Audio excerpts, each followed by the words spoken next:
Good evening then, ladies and gents. Welcome to the NLRL Sunday League Season 2, Round 2, live here on TRTN. It's 6:31 PM GMT, 16th of March 2025. This marks Round 2 of the Championship is officially a go here, and it is looking to be a rather lively one. Of course, I am Regan Clark, joining you tonight for this commentary track, and you join us from Donington Park, another one of the MSV classics. Donington Park was established in 1931, reopened in 1977, is 12 turns, just under 2.5 miles of FIA Grade 2 excellence. Joins the roster of MSV circuits alongside Alton Park, Brands Hatch, Cadwell, and an innumerable list of other tracks. Of course, home of the British Touring Car Championship, British Superbikes, British GT, TCR UK, and was the one-stop shop for the 1993 European Grand Prix, which saw one of the best opening laps in Formula 1 history, where Ayrton Senna would have to surf the likes of Michael Schumacher, Carl Wendlinger, Damon Hill, and Alain Prost for the lead of the race over wet conditions, and managed to do so in the span of just a single lap. It is recounted to this day as one of the greatest starts to a Formula 1 Grand Prix in world history. Right now, though, it's round 2 of the NLRL Sunday League Season 2, and as round 2 on the calendar, we are barely scratching the surface of this innumerably long list of events right now. 3 more rounds before we're at the halfway mark, 8 more rounds till we're at the season closure. We stay on board at the moment with Ian Skeen on his controversial move away from Mercedes and over towards Aston Martin. It's one of several car swaps we saw over the course of round 1 into round 2. Let's see how this pays off for Skeen, as he's the first to take to the track here in free practice. Things are looking mighty interesting coming out of round 1, and it was one to definitely remember. For those of you curious about trying to find the highlights for round 1, they can be found on the K1 Esports YouTube channel. For those of you looking for the full stream archive, it is available on the TRTN YouTube channel. The link will be posted in chat as of right now. For those of you tuning in on YouTube, it will be posted in the description. As we stay on board here with Ian Skeen heading down into the S's, we'll get a full rundown of this fantastic circuit as he heads now down towards the Melbourne hairpin. And looking at those championship standings, it's time to introduce the scoring system for Season 2 of the Sunday League, and it's much closer than it was back in Season 1. If we take a look to the right-hand side of your screens, you'll see the scoring chart brought up, and it is ultra thin. You can see here, it carries from 1st all the way down to 40th, going down in increments of only 1 point. And we'll keep the standings up at the top of the screen here as we stay on with Ian Skeen, heading into Turn 1 here at Redgate to kick off a flying lap here at Donington Park. Redgate, of course, is a off-camber open hairpin right, brings us into Turn 2 here, sweeps back in, down the Craner curves, Turn 3 quickly arriving on us there, Turn 4 the old hairpin. You really have to have some grit going into this corner here, easy to run out of the track limits. Now heading up through Turn 5 and 6 at Starkey's Bridge. It's an uphill climb here, there's a bollard in the centre of the road, someone's kicked that in the way as we head up to Turn 7 at McLean's. Very easy to run off the track at this section as well. A blind leap of faith here as we head to Coppice at Turn 8. Blind apex. And then Hells for Leather here onto the throttle. Exiting Turn 8. And down the Starkey straight down towards the S's. Now there's 2 configurations available. We're going to be taking the one to the left here for the full Grand Prix circuit. You see trimming the lines there over the S's chicane. Turns 9 and 10. Brings us down to the Melbourne hairpin at Turn 11. This is a squared off open hairpin right. You'll see physically appears as a square. The drivers will find that rounded line. You can see Ian Skeen does so rather graciously there in the Aston Martin, heading down towards Turn 12 at Goddard's. That's our full rundown. The open hairpin left here, bringing us to the end of a full rundown of the Donington Park circuit. I've had the pleasure of going to this circuit myself. It is a brilliant venue to watch racing from, and it's going to be fantastic to see these drivers take to the helm today. 25 of them attending at the moment. We could see more by the end of this practice session. We have 5 minutes left in free practice before we get on to qualifying. Then we'll be able to discuss the qualifying predictions for today, as they are looking rather juicy. So, turning our attention then to elsewhere on the field, we can see here's Diman Ivanov, one of 3 that made the podium last round. He finished 3rd with Aston Martin in the number 1. We'll bring up the timing charts to our left-hand side here to see where Ivanov gets to the line. He's currently 5th, goes across the line, and at the moment doesn't set a time. Looking around the field, here's a new driver for today. He was set to make his arrival in Spa, but couldn't for unknown reasons. The number 22 and the third part of the Malwar Racing team, John Prine from Canada, in the Aston Martin V8 Vantage.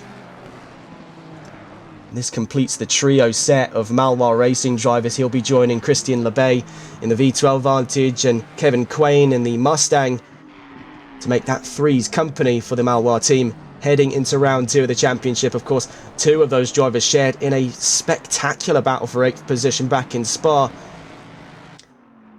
Sadly, though, missing out on that top 5 at the end of the day. So looking around here, Harry Palmer now in the 997.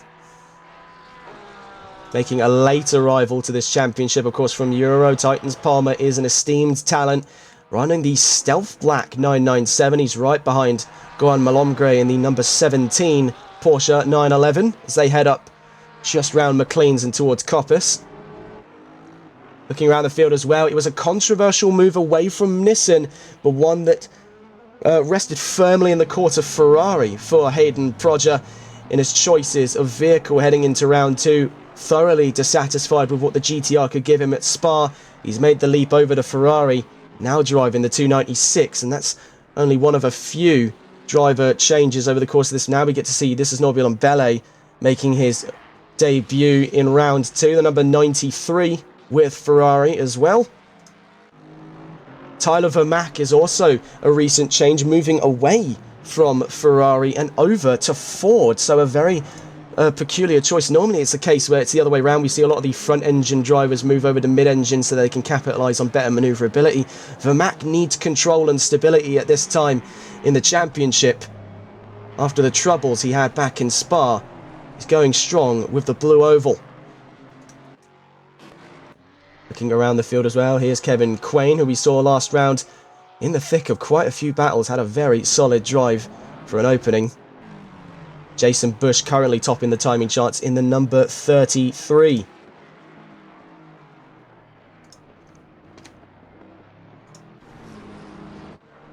So relatively quiet at the moment. We'll see James Mason very nearly hit there by Wesley Kuiper as he took all of the length of the track to go barreling down into Redgate. We see we're just cutting across here, still covering Jason Bush.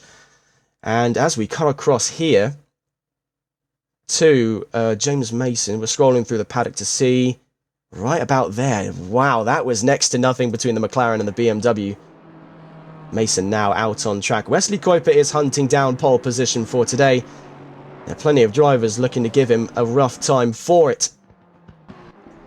We'll have to see where the penny drops heading into qualifying in a moment's time. We've only a minute and a half left to go. Here's Hayden Puttock as well, currently 10th in the number 313 Honda NSX.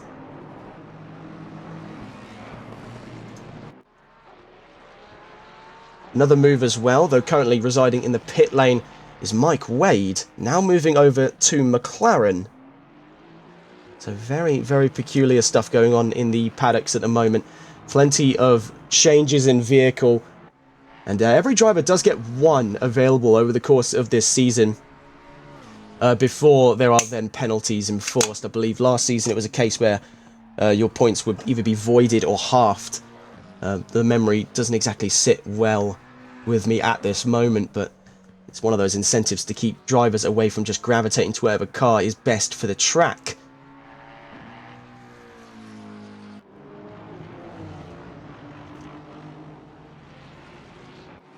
So as we get here towards the end of free practice, we'll be on to qualifying very shortly. 26 seconds left to go. We're on board at the moment with Diman Ivanov.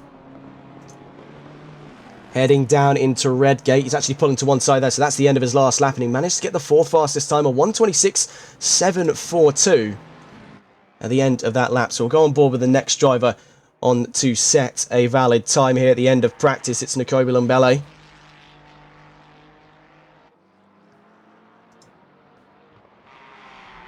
Heading down towards the S's then. This has been a real area of contention for those mid-engine cars. In watching the pre-race practices, the front-engine cars are able to tackle that area quite nicely. The sudden change in momentum can upset the mid-engine cars quite badly. So it's going to take real iron grit to get through that section near flat for some of these GTs. It's going to be the real sort of separator amongst these drivers as to who can properly floor that section of the track, as to who gains the upper hand in qualifying, which is just around the corner of us right now. And Mbele crosses the line 12th fastest at the end of free practice. Francois Dubont as well, also heading through the S's now, but we're going to go on board with the next driver towards the line. Just before we catch them at the timing line there, it's Hayden Puttock in the 313, currently 11th with Honda, crosses for 9th. So now going back on board with the Mustang of Francois Dubont. Missed out on a very solid position in Spa due to a late pit stop last weekend. Let's see if the Belgian can make up for it in the upcoming qualifying session. It's looking pretty grand for Ford at the moment. We'll get on to balance the performance and quali predictions in just a moment's time. We're now on to the main event. Qualifying then for round 2 is underway, and the pit lane, we can't see too well of it. We're going to have to go and look over the backs of these drivers here. Try and get on board with the one leading the fray as we go out towards turn 1. You can see plenty of drivers in it. Jason Bush and Wesley Kuiper are the two first out of the gates there. The 33 and the 111, we look to be sparring for that front row position, for that pole position of round 2. Speaking of, let's pull up those qualifying predictions. As you can see here, it looks to reside in the courts of Wesley Kuiper with a 125.877 on Simbot, predicts him for pole position ahead of the American of Jason Bush. 126.097 puts it at only around a 0.2 of a second gap between the pair. Axel Cassier predicted in 3rd, Hayden Prodger 4th, Kevin Quain 5th, Christian LeBay 6th, Diman Ivanov 7th, Robert Ogan in 8th, John Prine in 9th, Ben Cheeseman in 10th. That's of the time set in valid vehicles over the course of the last couple of days. The data was gathered just earlier on today. Stay on board here with Kuiper as we go heading down into the S's. It's a very short run there. You see, boots the tyre wall out of the way, and do expect to see that a handful of times over the course of the coming race. We're going to go on board then with the leading of those cars. Jason Bush in the Lexus was one of the stars of the show last weekend. Of course, managed to claim that 2nd position finish in Spa. It was a grand result for the American. What a way to kick off the championship. We'll see what he can do then as he now leads this row of cars into qualifying. We're on board now, Jason Bush, as he starts off the first flying lap of qualifying. You can see ahead of him, that's Malongre in the number 17. Is going to have to shove out of the way of the Lexus if he gets any closer on the start of quali. See this fantastic panning shot here as they head down through 2 and 3. The Craner curves down towards the old hairpin. You can see he's right on the back of that Porsche now. Malongre is going to have to shove out of the way now. He's got no choice in the matter. Up round turn 5 into turn 6 at Starkeys.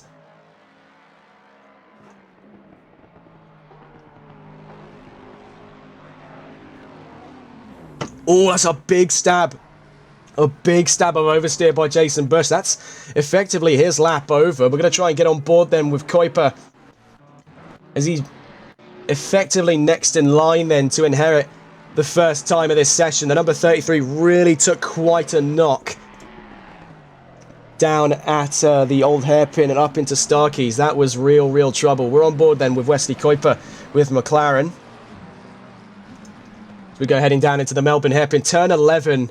He'll be our first time of the day here for qualifying, our benchmark. And at the moment, since he's predicted at pole position, this is going to be a tough one to beat. We'll see if the Flying Dutchman is up to the task here, heading down towards turn 12. Let's see what Kuiper's got in store for the rest of the grid here. The 111 is the first across the line on a valid time there. And a 126.605 is a grand way to kick off quali. 1.5 seconds off him is Francois Dubont, who crosses the line next. And the number 4, the number 18 of Julio Bahena is 2.7 off. He gets pushed down to 5th by Tyler Vermack and Kevin Quain. Quain at the moment the only one inside that second bracket for now. The 706 is closest to Kuiper. Prine 7th fastest. That was briefly 6th. You can see how quickly these times are coming in now. Hayden Prodger goes 3rd fastest on his first drive with Ferrari. Oh, that was quite the dodge there. He's lucky to have come away from that with quite the scrape on the Ferrari, as opposed to barreling into the back of Mbele's as he was trying to exit the pits. So you're on board with Prodger here, right in front of him. That's Latchsock Richard. You can see he's had to swerve out of the way, and it's just lost control over the back end. He's fortunate to have come away with only a little bit of a kiss over the rear bumper of that Ferrari compared to what could have been. Looking around then, Hayden Puttock puts himself within 0.03 of a second of pole position for Honda. D-Man Ivanov third with 8 tenths off and only a single hundredth faster than Kevin Quain in the Mustang. So already shaping up to be an interesting top 5. At the back of it is Hayden Prodger on his first drive with Ferrari, as we mentioned there before his incident. That's pushed down to 6th with the introduction of Axel Cassier, the Belgian, now within 2 tenths of a second. As Jason Bush crosses the line now on a valid time, and it is immediately ripped off his hands by Wesley Kuiper. So for but only half a second there, Jason Bush held on to pole position. Wesley Kuiper said, I'll have that right back off you, thank you very much. A 1:26.132 by the Dutchman puts him back onto pole, and by 4 tenths of a second. That is quite a statement to be made then by the 111 of Wesley Kuiper, adamant to take victory here in round 2. Missed out on his opportunity in Spa, is looking to utterly dominate this round of the championship to kick off his run for a potential championship title. Now, this is where it really starts for Wesley Kuiper. He's a step behind from the rest of the field. But make no mistake, that does not count Wesley Kuiper out of this competition by no stretch of the imagination. You're looking at 14.5 minutes left in qualifying. Right now, Kuiper fastest, Bush second fastest, Puttock third fastest. We'll see here, Hayden Puttock is just heading down towards the line. What can he do? He has to find a 10th for second. He has to find half a second for first. Across the line he goes. Sadly, doesn't do either position in. Axel Cassier making his way out of the pits there. Narrowly avoids the careening Honda. Francois de Bont, we can also see he's heading down towards the line. We'll just quickly get on board with Jason Bush, who's heading down towards the line. He has to find 4 tenths of a second for pole. Down towards the line. Can't find it in that run. What can Kuiper do? Can he extend his run of it? No, he can't. What can de Bont do down towards the line? Neither of those three find the room for position. The 706 of Quain is down towards the line here. Let's see what he can do. Tyler Vermack right on his tail. Christian Lebay following on as well. Lebay goes 7th fastest, so the only of those three to gain position at the end of that coming lap. See the times starting to run in now. The only two drivers yet to have set times, Ian Skeen and Guy Malomgre. The 696 is just heading out of the Melbourne hairpin now. We'll see what the Aston Martin can do. Of course, it's not unfamiliar to see Ian Skeen driving. The Aston Martin V8 Vantage does so in the NLRL Endurance Series, as well as many other series that we don't cover here on TRTN. But we're used to seeing him drive the AMG in Sunday League, so we'll see what he can do with the Aston.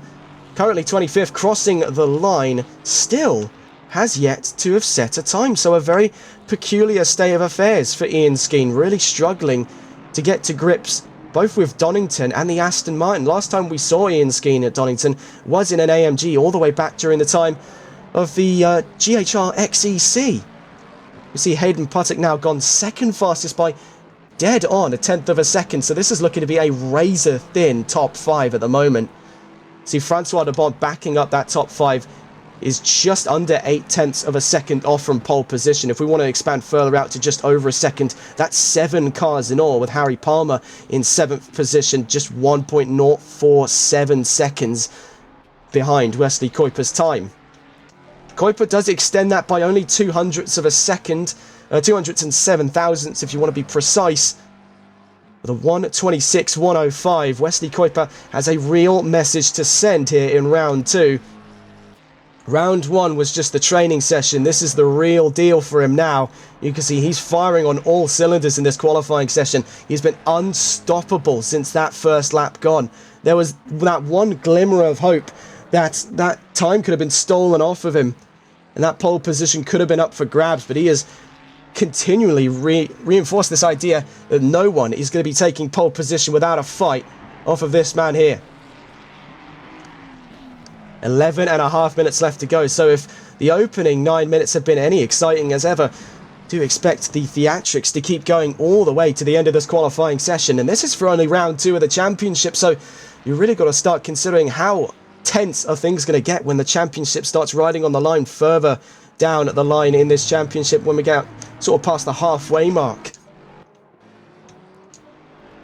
Jason Bush, having crossed the line earlier, didn't find the improvement for position. Can Kuiper extend even further than what he's done before? Yes, he can, with a 1:25.905, 3 tenths of a second ahead of Hayden Puttock. Just when you think he can't find any more time, he does. It is remarkable stuff by Wesley Kuiper. You can see that the two contenders for the throne here, Jason Bush and Hayden Puttock, are not too far from each other on track. They're both heading around Coppice now at turn 8. Puttock is actually just further up the road there in the blue and white Honda NSX. Down towards the S as we go.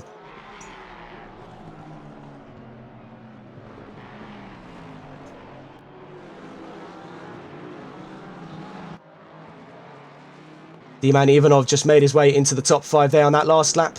Put himself 0.8 of a second from pole position. Puts himself ahead of Kevin Quain. And Axel Cassier goes 5th fastest now, relegating Ivanov to 6th. So very tense stuff here. So we can now see those times starting to add up very, very quickly. What can Puttock do then on the end of this lap? Puts 2 tenths in it. What can Bush do at the end of this lap? From 6 tenths out, doesn't find the improvement. So a reluctant state of affairs for Lexus's Jason Bush, as he finds himself pinned in 3rd position for the time being. I want to just pay attention here to the times between Skeen, Cassier and Ivanov. Skeen finally setting that time in their 4th fastest. You can see only 300ths faster than Axel Cassier and 500ths faster than D-Man Ivanov. These three separated by less than 1/10 of a second. That is brutal inside the top 6.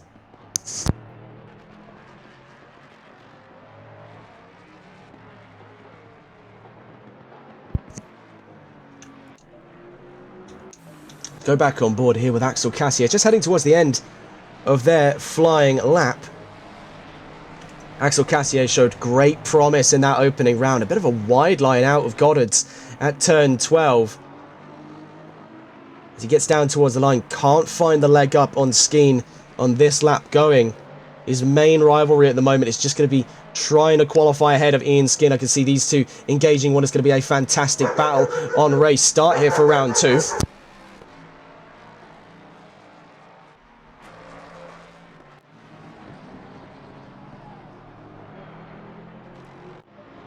Francois Dubont just went 4th fastest as well. We're just going to quickly see Jason Bush here across the line and makes 2 attempts, but not enough for position. Behind him there you can see was John Prine from 21st position there. Remains in 21st at the end of that last lap. So he'll be starting alongside Robertson and Smith at the position he's currently in at this stage of qualifying. Looking back up towards that front row, things remain in a constant state of equilibrium, I should say here. 1/10 of a second, 200ths and 3,000ths between Kuiper and Puttock as we get here towards the last 8 minutes of quali.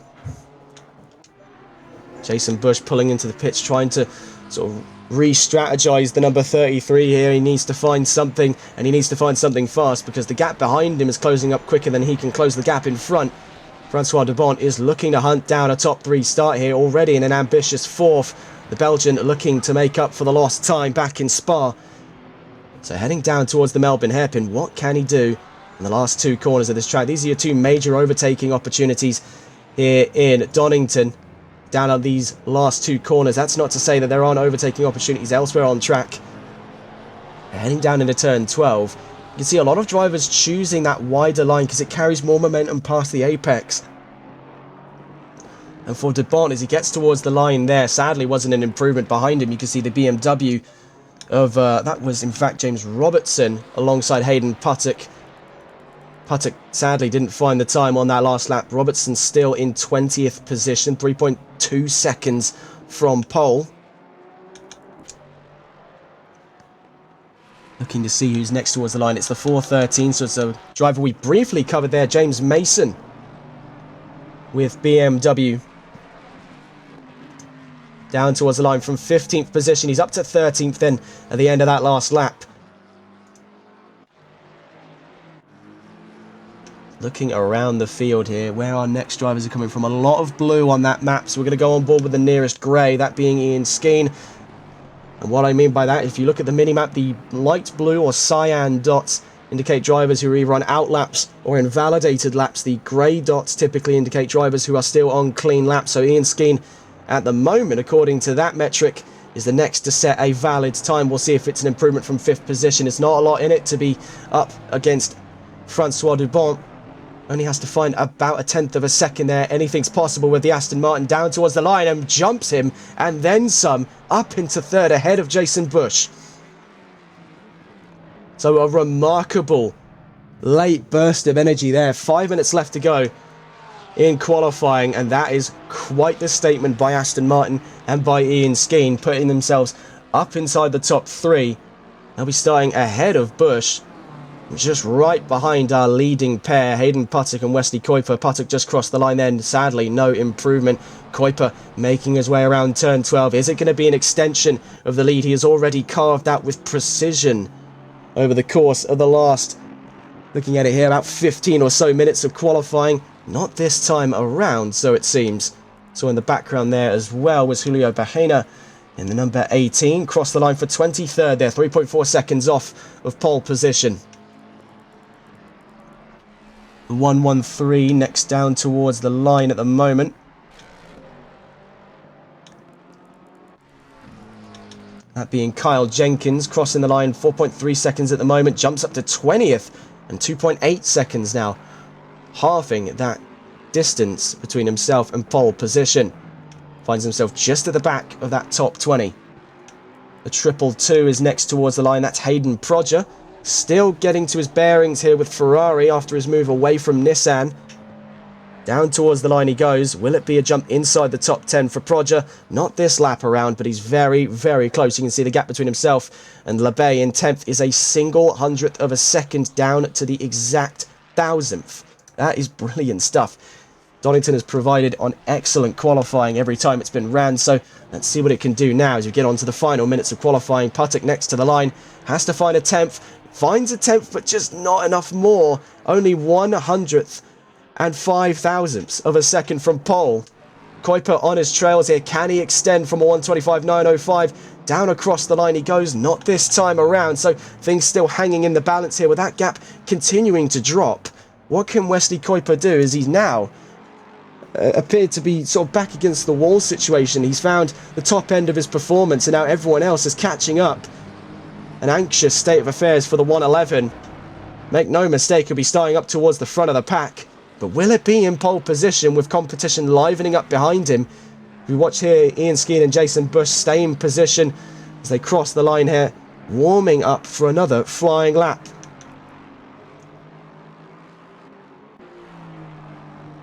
Number 1 behind them as well, that's Diman Ivanov, now up to 7th position with Aston Martin. The 222 down towards the line again. We'll see what Prodger can do. Is it going to be a scrape inside the top 10 here for the Ferrari? Down across the line we go. Sadly, not again. So Prodger's still learning the ropes here of the Ferrari 296. And with now 2 minutes 45 left to go, time is running very, very thin. Hayden Puttock next to the line then. Will he find that 100th of a second necessary for pole position? Down to the line he goes. Sadly, not again. So very, very finite stuff now between the pair.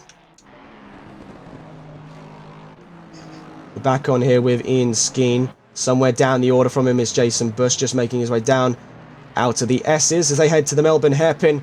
Ahead of them there, some traffic. That's Mike Wade, I believe, in front of them in the number 169 McLaren. They're currently 9th and 900ths of a second, or 9/10ths of a second, I should say, from pole position. Skeen taking the wide line. That seems to be the favoured line here at turn 12. And I do imagine there are going to be plenty of drivers waiting to capitalise on that. And these two still stuck in position here. They haven't gained or lost anything over the course of that last lap. Diman Ivanov follows them as well. Christian Lebay on their trails. Down towards the line. Right behind him is Kevin Quain in 8th position. So everyone plateauing at this stage of qualifying. Right behind them is Alex Maragnon in 17th. Crossing the line, doesn't find position either. So a cold state of affairs. Prodger to the line from 11th. Still doesn't find the time. Vermaak next to the line as well. Trying to find him just before he crosses the line from 12th position. Also doesn't find the time for position. So a lot of drivers hitting the peak of their ability here in qualifying. It's a reluctant state of affairs just outside the top 10 for most. The 22 next to the line will go on board. It's John Prine with Aston Martin.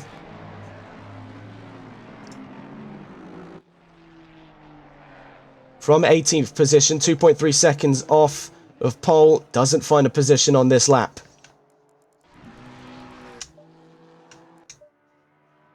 Wesley Kuiper crossed the line just recently. Didn't find any extra time, still sitting at his best personal lap of 1:25.905. That's the best lap of the session thus far.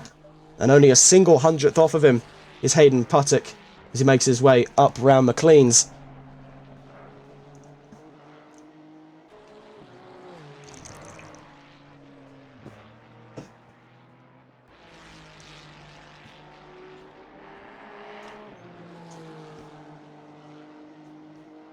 So this is a real anxious end to qualify, where things getting so razor thin here.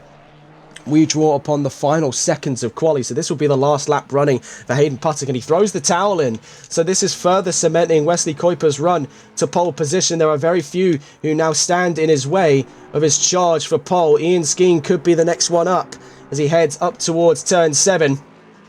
This is his final lap to try and solidify a pole position run here. Currently third. Still got to fend off Jason Bush, who's only 2 tenths ahead of on his run towards pole. With Hayden Puttock throwing in the towel, he'll start second at best. Now, the fate of that front row rests on the shoulders of Skeen and Bush as they go barreling down into the S's. See, Bush is just further up the road area as he heads to the Melbourne hairpin. We'll stay on board then with Jason Bush, the number 33 with Lexus. Next towards the line, right behind him, is the 696 of Ian Skeen with Aston Martin. Bush down to the line. Will it be pole position then for the 33? Down towards the line, his last available run to do so. Goes to third.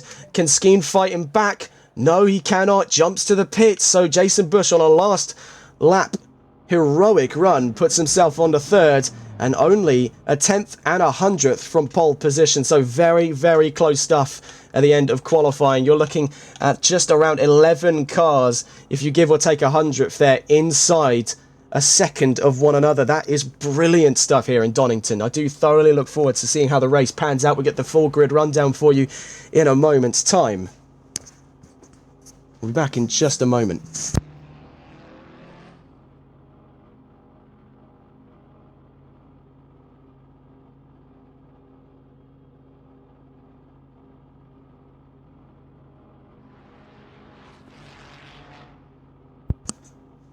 What an end to qualifying, though. That was fantastic stuff. We'll see how this pans out now as we get on to the grid formation for round 2 of the championship. Wesley Kuiper starts from pole position. Alongside him is Hayden Puttock with Honda. Jason Bush and Ian Skeen round out that second row. Just at the back of our top 5 is Francois Debont, and Hayden Prodger with Ferrari starts alongside him in 6th position. Axel Cassier in 7th and Diman Ivanov in 8th position. Kevin Quain in 9th and Mike Wade rounds out our top 10. Just outside the top 10 then is Christian Lebay with Tyler Vermack alongside him in 11th and 12th. Robert Ogan in 13th and Harry Palmer in 14th position. James Mason in 15th with Ben Cheeseman in 16th. Alex Marignon 17th and John Prine in 18th position. Norbile Mbele in 19th and Charlie Smith rounds out the top 20. Julio Bahena in 21st and Kyle Jenkins in 22nd. James Robertson in 23rd. Dave Bond in 24th. Latchok Richard in 25th. Marian Stoyanov in 26th. And Goan Malongre in 27th position. It's looking to be a very competitive grid. 27 cars in all for round 2 of the championship. This is going to be a very exciting start to watch. As far as things go, getting 27 cars through turn 1 at Donington isn't an easy task, but it's one that these drivers are going to take to great endeavours to accomplish here in round 2. As we wait here, we're about a minute out from our 30-second warning. We'll be able to see the drivers fire up their machines and get going for the formation lap here.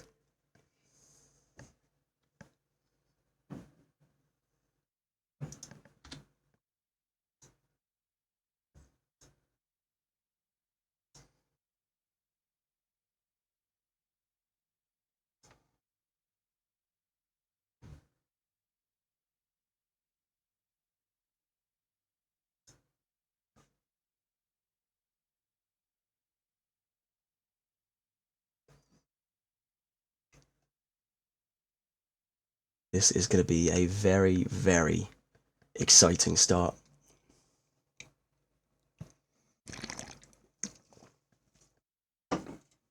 Still a little bit under the weather, but making it to this race was an absolute priority for me. I would not miss excitement like this for the world. So with only 6 seconds left to go, we'll get onto our 30-second warning for the grid. The engines will fire up a song of 6, 8 and 12 cylinders.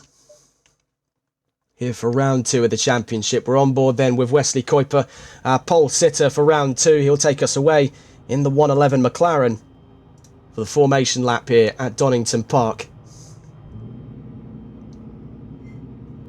Twin turbocharged 4-litre V8 there, just behind the driver's seat of Kuiper's McLaren. Carbon monocoque chassis as well. F1 level technology in the world of GT. And this is going to be a strangely familiar sight then to British GT fans in the coming months over the course of this championship, because of course Honda makes their return into British GT this coming season with the NSX. And whilst we cover the formation lap, let's get on to the news before we kick off round 2 of the championship. Starting off the news, of course, Lando Norris wins the Australian Grand Prix for McLaren, with Max Verstappen of Red Bull Racing in 2nd, George Russell in 3rd, his teammate Andrea Kimi Antonelli in 4th, and Alex Albon in 5th with Williams. In the world of gaming, EA WRC is set to reveal new DLC on the 18th. The Hard Chargers pack is headlined by the introduction of the 2019 Hyundai i20 Coupe WRC as driven by Thierry Neuville. There's set to be more revealed on the way, as well as the introduction of the Umeå Power Stage from the official WRC calendars Rally Sweden. And then our last bit of news is a double class win for Porsche in the 12 Hours of Sebring, winning in both GTP and GTD. And that rounds out our very short news session for today. Not an awful lot to discuss as we head into the formation lap. Now, an area of the track where a lot of drivers are going to be on their toes is heading down into turn 4, down at the old hairpin. Very easy to go side by side into the corner, not so easy to go side by side out of the corner. Definitely going to be a case of who dares wins in that section of the track. Bravery is going to be absolutely key in some areas. At Donington, it is not an easy track to fight, especially in the middle section of, as we get here out of turn 8. This is where you can absolutely see a bit more of the ambitious drives come to fruition. Drivers slipstreaming one another down towards the S's can definitely try their luck at going side by side. Last of the late breakers situation on the inside towards the S's. Rarely does it end well, but when it does end well, it is a spectacular sight to behold. Kuiper's not going to be letting an inch in here on Puttock or Skeen or Bush to try and have a go for position early on in this race. It's going to be very clinical stuff from the Dutchman coming in round 2. He's not looking to make the same mistakes he made last weekend that cost him a potential run of the race win. He had very strong pace but backed out of that race. We'll see what Kuiper can do coming in round 2 of the championship. So heading down into the Melbourne hairpin, one of two sections of the, or two areas of the track I should say, where it is very easy to get in and overtake here, because drivers take that outside line, especially at turn 12 at Goddard's. Do expect to see a few dive bombs going down into that section. So 27 cars in all for the second round of NLRL Sunday League Season 2. We had already a fantastic opening round. Let's see if the ball keeps rolling here in Donington. Great Britain holds the second round of the championship as we go barreling down towards the line, 27 in all. And without further ado, we are green and racing here in Donington. A great start by Kuiper, but an even better start by Puttock. Heading down to Redgate, the Honda right alongside the McLaren, but has to filter back in. Kuiper sweeping across Puttock. Oh, there's contact already to kick off that first corner. Puttock's off into the grass. Kuiper still leads. Bush now second, DeBolt third, Proger fourth. Skeen's dropped down a few positions as well. Now cutting across the grass there. Who is that?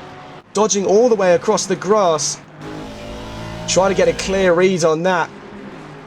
What a horrific start that ended up being. Down into Redgate. Proper elbow barging action. We can see here Harry Palmer losing out to Robert Ogun. Now drops down to 15th. Julio Bahaina's backing up onto him as well. Guan Malomgre's hunting down Charlie Smith. Let's try and get a look inside our top 5 here. Hayden Proger hunting down Francois Dubont. Jason Bush is hunting down Wesley Kuiper. The number 96 is in trouble down at turn 8. It is already kicked off into anarchy. The number 96 is in trouble. That's Robert Ogan. Now back on track out of turn 8. Christian LeBay running into trouble at the S's has dropped down a few to 21st position. That could be even further down the line than he'd like to be as he heads down into Melbourne. It's nearly 3 abreast there. You can see that's John Prime, one of his teammates alongside him there. Further up the road, it's a flurry of McLarens and Ferraris heading up into turn 12. It's absolute mayhem here on the opening lap. Charlie Smith leaps for the inside but overcooks his brakes. He's off into the grass. Guan Malomgre is now up ahead of Christian LeBay. Ben Cheeseman's ahead of both of them. You can see Smith all the way to the outside here. It's nearly 4 abreast on the run down towards turn 1. Absolute mayhem there. Christian LeBay and Guan Malomgre side by side out of turn 1. Let's try and get a look up the road here. You can see there was James Mason and Harry Palmer behind them there. Julio Bahena getting onto the grass. What on earth had happened there on that race start?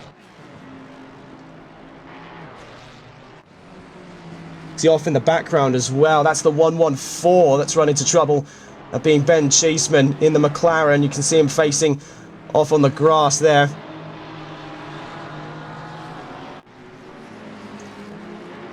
This is Hayden Puttick. Even after that shunt is still very, very close to the sort of top 5 as it were. The number 4 now in trouble. That's Francois Debon facing the other way on the other side of the S's.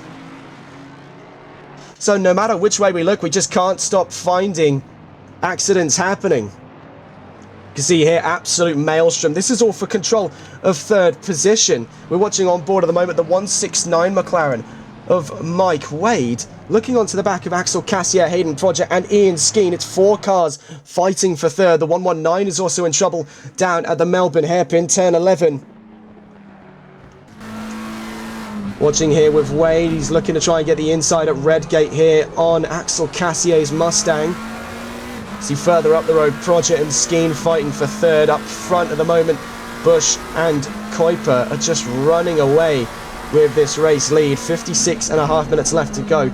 A less than ideal start for most, but these 4 are making the most of it.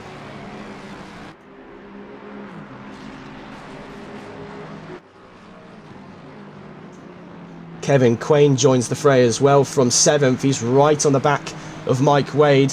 Hunting down Axel Cassier. He's nearly side by side here on the run to turn 7. Wade's to the outside. At turn 7, he's going to keep this running the long way around. Quain could actually follow him through here if he tried. And down towards turn 8, it could nearly find themselves side by side yet again. This time at Coppice. Now down at the S's. May have skipped turn 8 there. May have confused turn 8 for turn 7. Nevertheless, heading down towards turn 11. Quickly joined in the fray as well. We saw that Quain joined not too long ago. Also Ivanov and Vermack. Makes this an incredibly long train of cars fighting for 3rd position. Contact between Wade and Cassier heading down into turn 12. Ivanov just caught him on the side as well as we cut away. Getting a look at that replay, Mike Wade is pulling to the left-hand side of the road down the pit straight. Looks like serious problems on the number 169. Just didn't run the brakes there on the 169. You can see just before we cut away, that was contact from the Aston Martin as well. We're now on board one of the other Astons. This is Marian Stoyanov in 26th.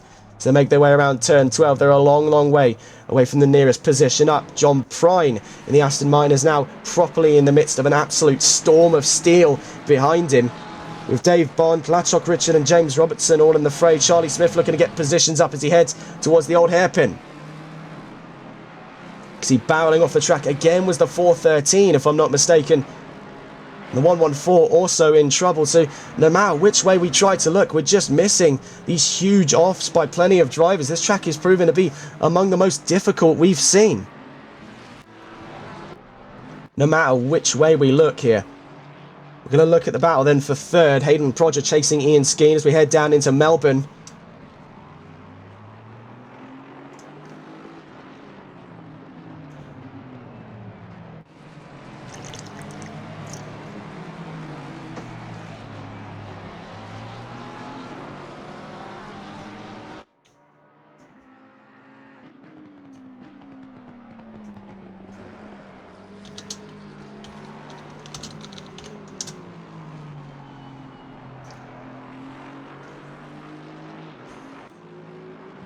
We go heading down around the Craner curves, turns 2 and 3. They're starting to settle into a little bit of a rhythm here as they get down towards the old hairpin. Not an awful lot of gain or loss between the pair of them right now, so we'll go away from this battle. We'll go and try and see what else is happening on track. There's Norbil and Bele in 11th. Right behind him, Hayden Puttock. Right in front of him is Mike Wade. Stuck right in the middle of it here for 11th.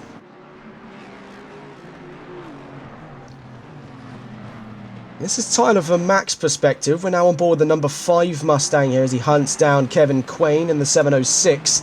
This is in the fight for 5th position.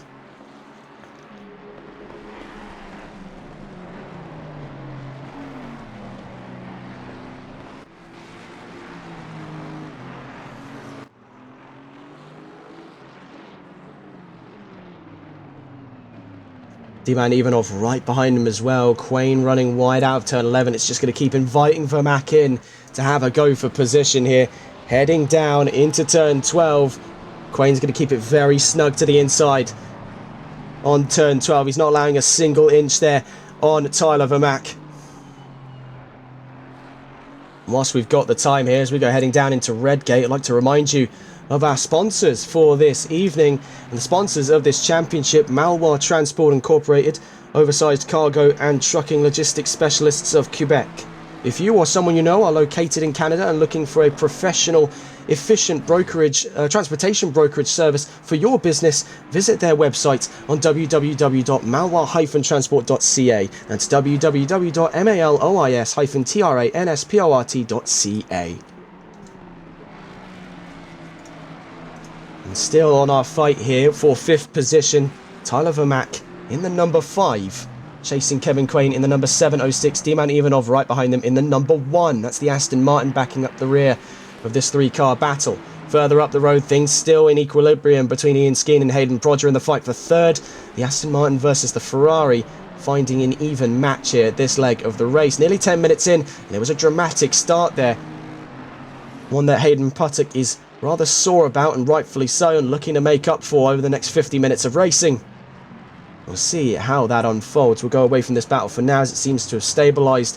We want to try and get on board here. Francois de Bon also had some issues in the start of this race. He had a very strong qualifying which has unfolded rapidly in front of his eyes, and an incident down at the S's. He was facing the wrong way at the end of that.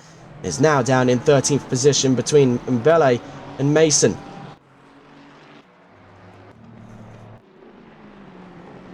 Cassier at the moment in 9th after that contact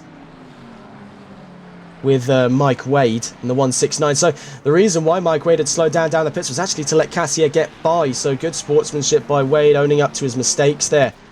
This is the second time we've seen it over the course of this championship where drivers have just sorted things out on track. We've not had to get the stewards involved too early. Yellow flags are out for turn 12. The 113 in trouble.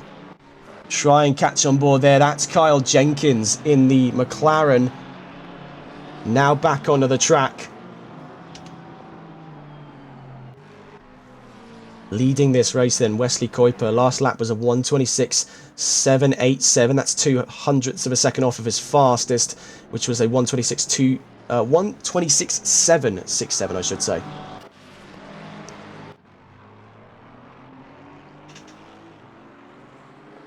Ian Skeen at the moment, 3.3 seconds from Jason Bush, 2.5 seconds from Hayden Prodger. In a stable 3rd position right now. The 169 is now inside the pit lane, so something even worse had to have gone wrong for Mike Wade. And that could see the end of the 169's run here in the second round of the championship. Looks like it's gone from bad to worse for McLaren. See the background there, that was Harry Palmer's nearly spinning that Ferrari. A good catch there by the 997. We're watching at the moment with D-Man Ivanov, the fight for 6th position potentially on our hands here against Tyler Vermack. The Aston Martin we're watching on board with at the moment. Heading down through the Craner curves down towards the old hairpin. Vermack, having dropped away a little bit there from Kevin Quain, is now looking very vulnerable in the iron sights here of D-Man Ivanov.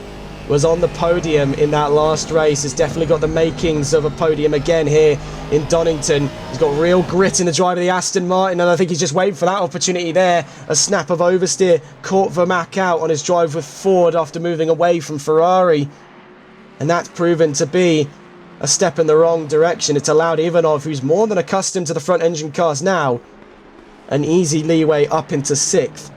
Just waiting on the opportunity to strike there. That was well done by D-Man Ivanov to hold his nerve so close to the back of another competitor. You see a sort of twin in this race, Marian Stoyanov in the nearly identical number 66. Down in 22nd, was previously 26th, has made up a few positions since the last time we've seen him, now ahead of Malongre and Bond. See, here's John Prine hunting down Latchrock Richard in the number 19. He's in the number 22, Aston Martin, one of 3 drivers to comprise the Malwar Racing team, our sponsors as well for this championship. Through the S's we'll go. We'll stay on board briefly here with Prine. It looks to be eyeing up a move very, very shortly on the Porsche. He's going towards the inside at Melbourne. Right behind him is Alex Marignon and James Robertson, who look to be fighting very, very soon for 20th. Heading down into turn 12 is Prine, looking for the inside again with the Aston Martin. He's going to back out of that move. He's going to force Richard to go defensive. All the meanwhile, what has become a 2-car battle for 18th position could very shortly become a 4-car battle, because Alex Marignon has been making some real strides toward them now, and right on his tail is James Robertson.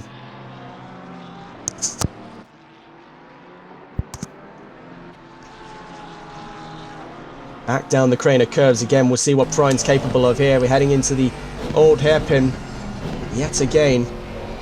Dust in the eyes of these drivers here. The number 23 ahead of them, that's Charlie Smith's kicking up some dirt as he exits turn 4. The 666 behind him, that was James Robertson taking a tumble out of the old hairpin.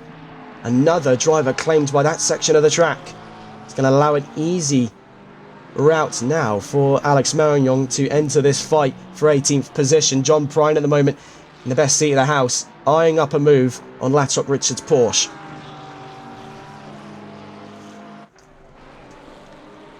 Down Starkey Straight, heading to the S's now. You can see the real grunt in that McLaren heading out of the S's. He's made up almost half that time in just that section alone. He's right to the back now of John Prine's Aston Martin. Alex Marignon is properly fired up there over the course of the last 2 corners. In fact, let's see if we can go on board here, as we now see that Proger is having to deal with Mike Wade. He's now back out on track. We're going to try and get back on board in just a moment's time here. Kevin Quain, D-Man Ivanov look to be going side by side. This is in the fight for 5th position, going up around turn 8.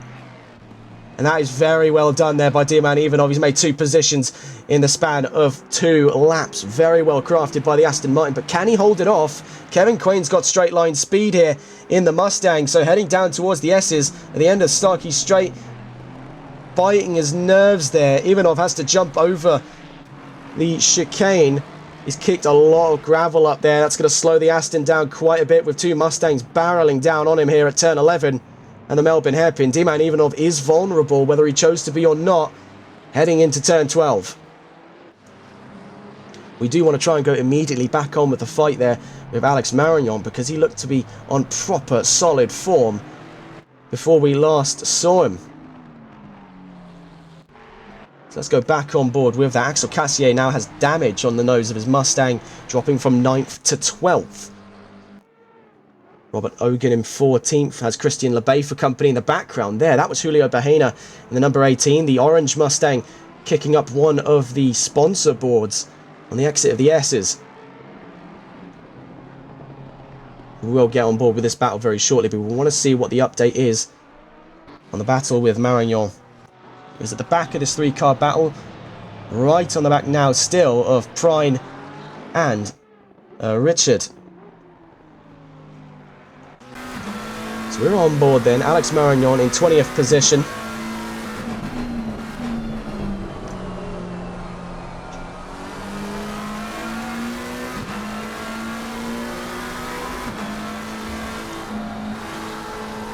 See, now that Prine's got the move up on Richard, he's just backed him up into the McLaren. Nowhere that Marignon can go. Very well done move by John Prine, and as he overcooked it there at turn 4, It's a lot of concertina now between these three, and they could quickly find themselves with a fourth member as Julio Bahena continues to drop behind.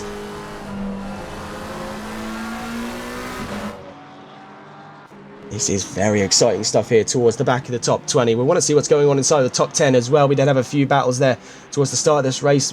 This is too good to look away from, though. Alex Marignon versus Latchok Richard versus John Prine.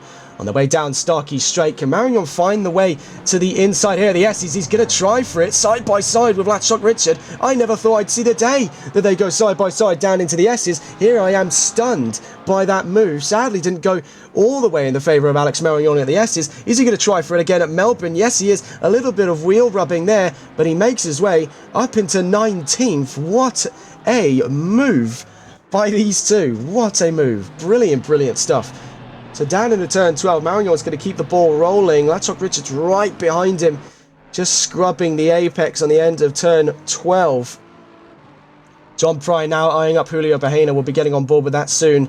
Let's have a look around inside our top 10 to see what the state of affairs is looking like. Here's we're over 15 minutes in already. That has flown by extraordinarily quickly. We're looking potentially at a 3-car battle very soon for 5th position. D-Man Ivanov has dropped behind Hayden Prodger, but has gone ahead of Kevin Quain and Tyler Vermack. So the Aston, which was previously at the back of this battle, is now at the front, and it has become what is a 3-car to a 5-car battle with the introduction of Harry Palmer and Hayden Puttock in the 997 and 313. See here, John Prine, in the time that we last saw him there, has already hopped, skipped and leapt Julio Bahena's number 18 for 17th position. That is very, very strong stuff by the Aston Martin, and what has been a very strange start for most. On board then, Harry Palmer, the 4th of the 5-car battle here for, looking at it, 5th position. Scrubbing a bit of dirt there. He's side by side with Puttock now on the run. Down the Craner curves, down towards the old hairpin we go, and he's behind Puttock, now down into 9th. Puttock slides, though, round turn 4. There goes Harry Palmer. Let's get a replay on that. Palmer up into 8th. So as we're heading down the Craner curves here, the Honda just carries too much momentum over its rear. It was just too much for Puttock to try and keep under control. Out of turn 4, he takes a tumble, and that allows Palmer an easy way through. We're now on board with Tyler Vermack, another one of the cars in this battle. Yellow flags are out for turn 12. The number 22 at the moment is in trouble at the apex of turn 12. The 111 has just passed them, so no immediate threat for Wesley Kuiper's race lead. And as we can see now, the 22 is back running. We're back in green flag conditions. There's no risk for these guys here. Ivanov, Quain, Vermack and Palmer. The things don't look to be livening up too quickly in this fight. They're all in very close proximity to one another, but not striking distance. A distinct difference in battling. They're just too far away to try anything crazy. They just need to stick to consistent outpacing their opponent before they can even think about an overtake.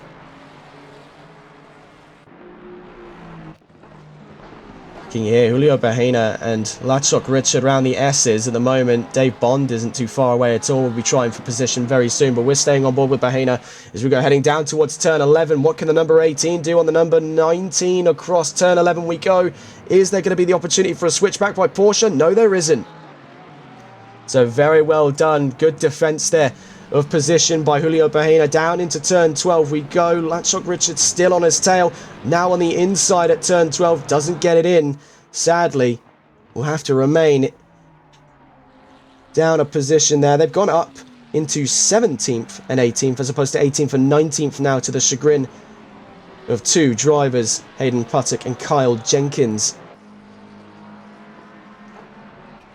Right now, though, this is an engaging battle for 17th position. Ford versus Porsche on the run out to the Craner curves. Down towards turn 4 we go. We've also got Dave Bond quickly closing in on this fight to make it three's company as we go out of turn 4. Now up Starkey's Bridge, turns 5 and 6. That Porsche is right on the back end of Bahena's Mustang. All the meanwhile, you can see just plotting his move is the 107. Dave Bond, who had a fair share of grand battles at Spa, How will he be able to work his way around this? Richards to the inside. It's contact between himself and Bahena. What could Bond do? It's contact between all three of them. Oh my word, Bahena manages to survive that. What a miracle for the 18, but what on earth had happened? It was just too much of a squeeze at Coppice. Turn 8 proved to be the Achilles heel. You can see it was already contact there. That bounced the Porsche back towards the right-hand side of the track. It caught the 107, bounced off of him, back into Bahena, spins both the 107 and the 19 out. Bahena stays his course. He is very, very lucky to have survived that with only minor damages. Cannot say the same for the two that he clashed heads with at turn 8. Speaking of, that's Dave Bond now behind John Prine in the 22. That was the one who was in trouble down at turn 12 earlier on. That's what brought the yellow flags out, was the Aston Martin.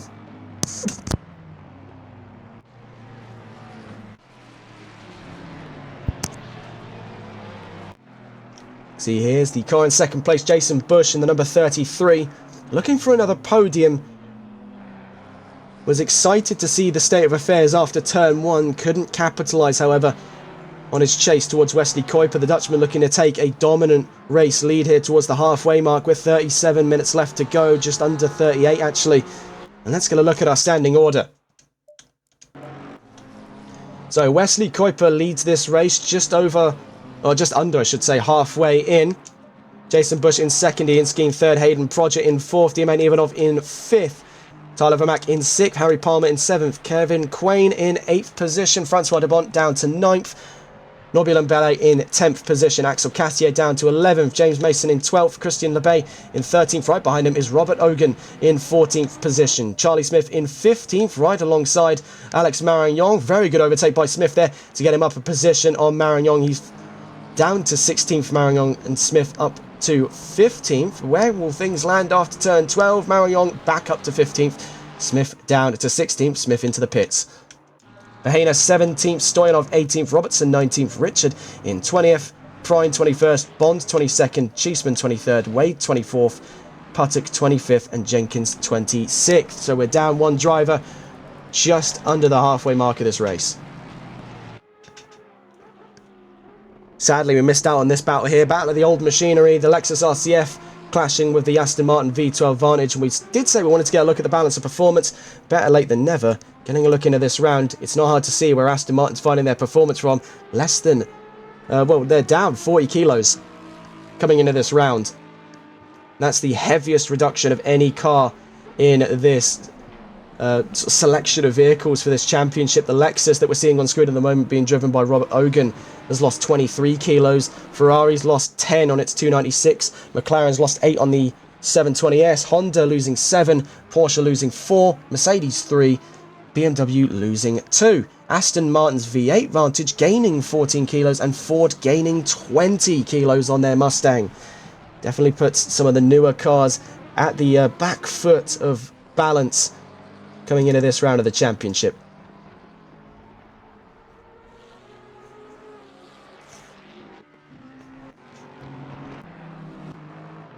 So trying to get a look back inside our top 10 here, as we see Mike Wade is trying to get ahead of John Prine, trying to unlap himself for position. You can see all three of them were on separate lengths of the race now, 20th, 24th, and behind them the 4th position Ferrari of Hayden Prodger. So all a bit of a mishmash of positions at this leg of the race. We're not even halfway through and already it's traffic chaos here in Donington Park.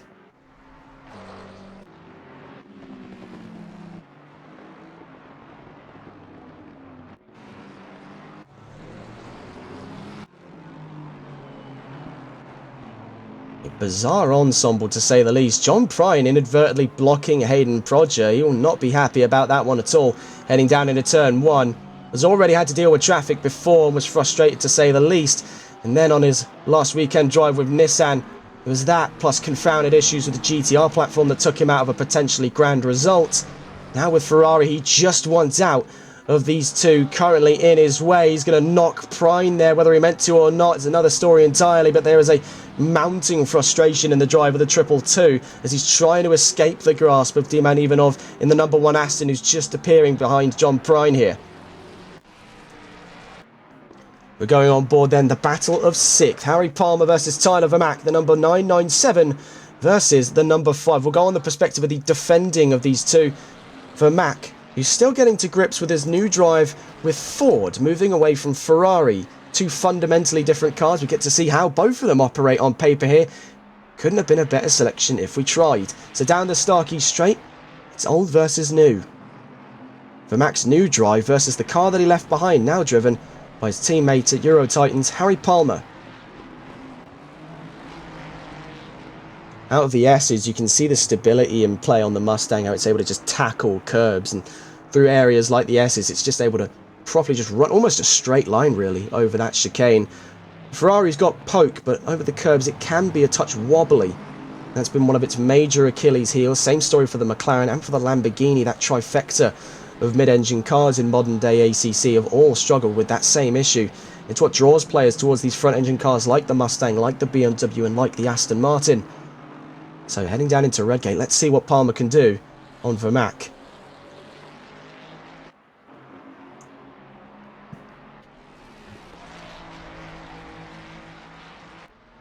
See, where momentum conservation matters is the Ferrari's A game. So down through Craner and into the old hairpin, that Ferrari is just able to glue to the inside line. It's able to glue to the back of whoever it follows. And it's just not going anywhere. It will not budge.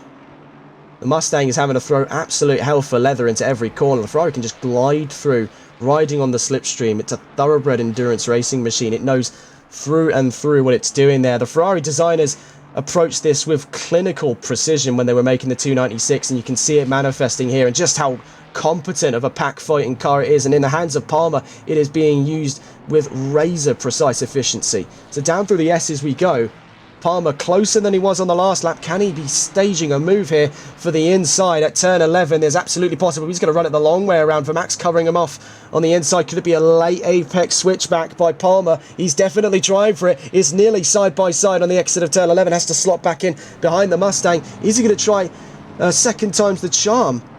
Round turn 12, he's gone for the late apex again. Vermaak, all he has to do is just slightly slow down to cover him off. But then he's still got that entire opening straight before Redgate again. And despite being faster in a straight line, that's not going to pay him too many dividends when he's got a Ferrari almost gulping up that slipstream, glued to the rear bumper like it's got a tow hitch on its nose. Down through turn 1, practically pushing that Mustang now down the Craner curves.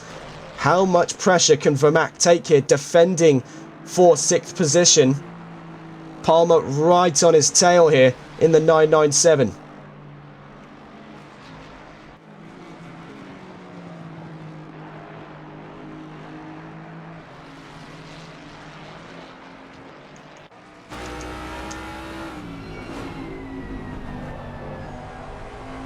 Just see how much more poke it has at the apex of the corner there. It's so much more rotation for the Ferrari compared to the Ford. The Ford's having to run wider lines to keep the momentum in. The Ferrari doesn't have that issue.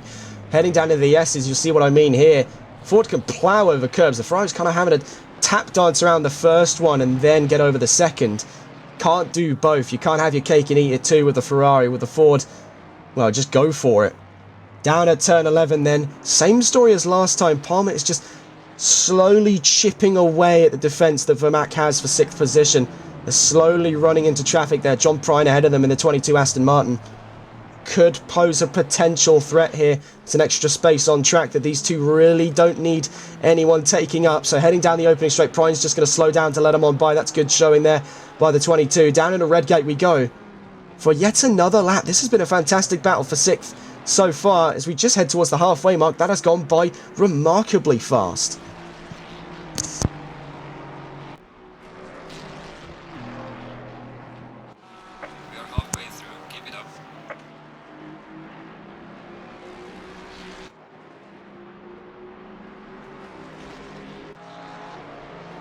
It's now up round turn 5 and 6 into turn 7 at McLean's. Palmer's not letting go. I can only see this ending one way here for Harry Palmer. He's just waiting on his opportunity to strike. He's got the consistency nailed down to a T here. He's just waiting for one slip by Vermaak, and that position is his to gain.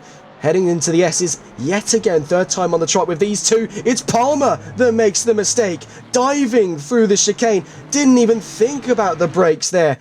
So I am sorely contradicted. Vermaak has held his nerve to a T compared to Palmer. Palmer starting to goad himself into the idea that he's got this dead to rights, just broke way too late through the chicane. And that's all fallen apart. That carefully constructed attack plan has gone very far by the wayside there. He's out by nearly 2 seconds. That fight for 6th has quickly become a comeback drive for Harry Palmer. Tyler Vermaak has got him dead to rights on strategy. So looking around to see where our next fights are coming from. In 16th for the moment, running from the Aston Martin of Marian Stoyanov, who's actually led by Mike Wade to unlap himself in 24th. So a peculiar showing there. You can see Bahaina's actually defending himself from the attacking, unlapping car. Am I seeing this correctly? Out of turn 8. I mean, you can take the man out of the fight. You can't take the fight out of the man. So heading down into the S's, Bahaina's looking for the inside on a car that's just unlapped himself. I mean, there's real fighting spirit in the number 18, but is it necessary is the real question. Whatever it's doing, it's getting him further away from Stoyanov, so by all accounts, keep going. Whatever fighting spirit he's channeling there, he's still keeping good distance from Marian Stoyanov. Jason Bush in second, Wesley Kuiper still in first, a gap now 6.5 seconds. Bush is on for a second podium in a row here, second position finish in the row as well. A second position finish, I should say. And Wesley Kuiper on for his first win of the season. Ian Skeen is closing in though, I must make quick note of that.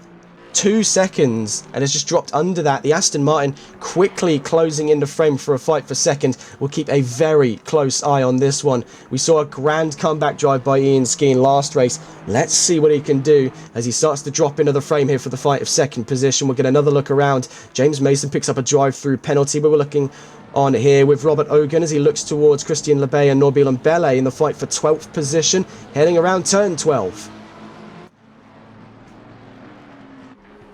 Just quickly tapping back to this 2.5 seconds there between Bush and Skeen. Flutters between that at about 1.9 seconds as of right now. Skeen needs to find a little bit more pace on the Lexus. I can absolutely see things kick off into a fight for second. So still looking on here. This is with Robert Ogun as he stares down the barrel here of these two, Norbil Mbele and Christian Lebay, in the Ferrari and the Aston Martin ahead of him for 11th position. And that is a monstrous sound. 5.4 litre Lexus V8 there.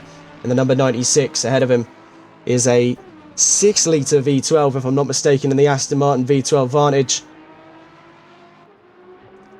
And up the road from them, the Ferrari V6 twin turbo, same one used in the 499p in the Ferrari 296. Let's just quickly see what's going on in the fellow Lexus here of Jason Bush. That gap still residing in and around the 2 second mark.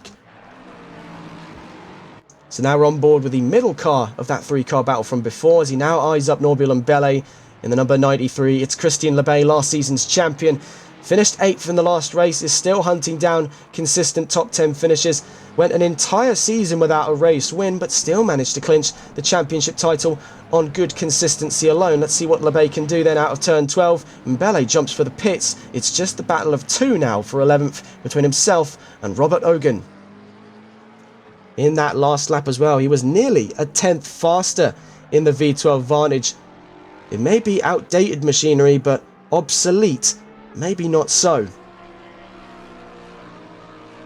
These older cars do provide a very flavourful drive, let's say the least. The noise and the appearance of these cars, it's a much more extreme era of GT3 gone by as they just passed up there. The car that briefly just went off track, that was James Robertson running into even more trouble at turn 4, so it's really not been Robertson's day, especially down the Craner curves and down towards the old hairpin. You can see him going off again and into the wall. That was a big impact there for the 666. That could even be the end of his race. I would not put it past him there with the damages incurred. That could spell doom for James Robertson. Fair play to him if he continues to keep going, but things are only going to get worse and worse from that point on. It looks like he might have steering damage as well. We're back in the green flag conditions for the time being, with 24 minutes left to go here in round 2. We're watching at the moment with Christian Lebay and Robert Ogun. Let's quickly cut back to see what the state of affairs is between Bush and Skeen. That's dropped away to 3 seconds. So Ian Skeen, at the moment, just a little too far away to stage an offensive for second. We are keeping a very close eye on that. That will be the furthest battle up the field for position. So looking around the field to see where our next fights are coming from here. It's been very tough to capture them all in one place. You can see Prine and Richard still duking it out here, this time in 17th position as they quickly approach what looks to be an incredible battle in 7th. Let's go on board there with, if we can get them in time. This is Kevin Quain leading the fray here from Francois de Bont and Tyler Vermack. It's three's company for Ford, the 706, the 4 and the 5, all within a second of one another as they go heading into the S's. Let's go on board with the car in the middle of that, as we just saw Dave Bond run into some trouble. Let's go into the middle, side by side as well for Prine and Richard. Well done by Prine there, up into 17th. Before I get sidetracked again, let's go on board, if we can find them. Menu navigation has never been the strong suit here of ACC. That's Vermack at the back of this three-car battle. Here is Francois de Bont in the number 4. Currently in the fight for what appears to be 7th position, might be 6th, depending on what the pit lane glitch is doing at the time. I believe it is, yes, 7th position there. Timing charts are not always super accurate on ACC. Let's stay on board then. What looks to be an exciting battle. 3 cars in all for 7th from the perspective of the number 4, Francois de Bont.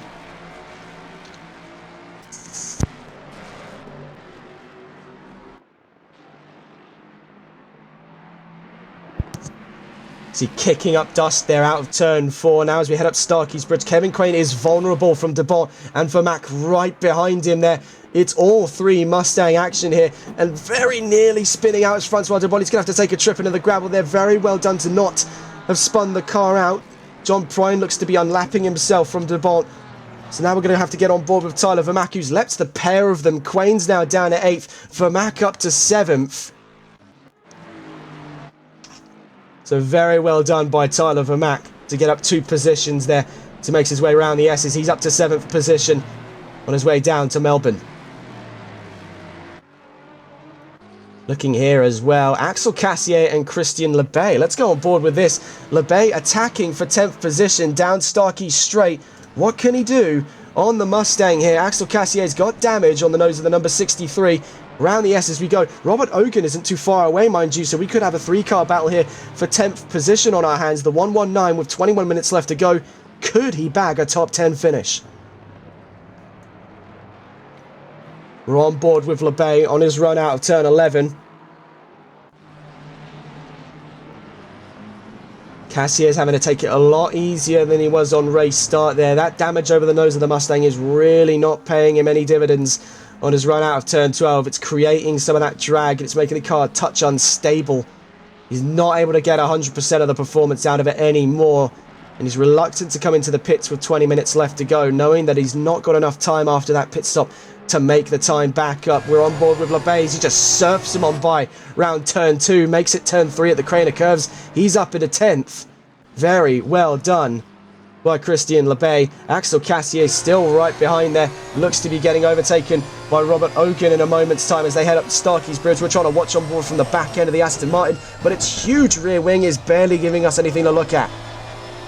Cassier runs deep then through turn 7 and McLean's, if you could see it, over this gigantic NVIDIA rear wing on Lebay's Aston. But Ogan is now up into 11th.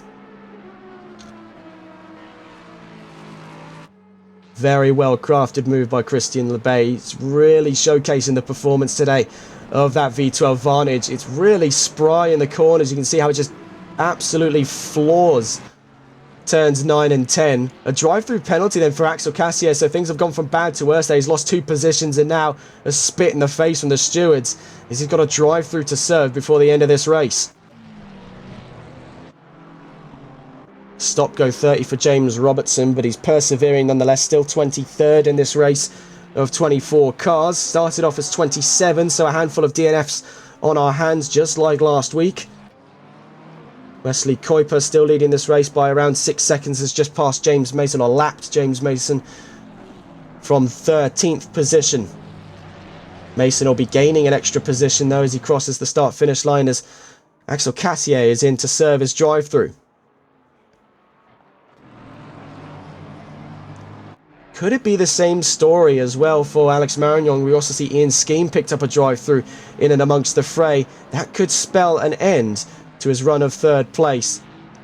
Hayden Proger may have just been given the Deus Ex Machina he was waiting for with Ferrari. It could be his time to shine here, and what a way to shine by getting himself onto the podium. Let's try and get on board then with Proger, as now the ball's in his court to play for third position. Let's see what he can do in the 222 as he just escapes Ian Skeen's wrath there into turn 1. He's got 2.5 seconds on the Aston Martin. Let's see what you can do, Hayden Proger. The mic is yours.